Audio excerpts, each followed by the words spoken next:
Melengde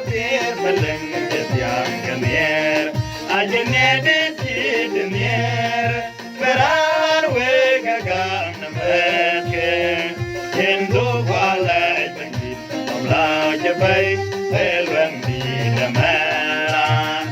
Edongere wana pyobi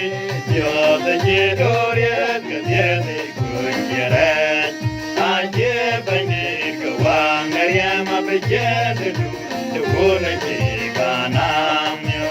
Yenga nyoma Twengi yena barem Weremet Kuyenga karot Kiyen mose Rongdeidom Wogarot yelba Woben warang Wiyen bengarato Jogole Joguyamim Jerem Jinbeng Alake Nang banyay Julia Kedor beng Edongere wana pyobi Pyoda jedore kadyete kunyere Aje banyi kawang Ariama bejede du Yukuna jikanamya Woja wana Ariam Jukwer kukajerim kalai Ariama doja wandum bidamyale Biam biada nyoke la Biam panong dape Binda goya to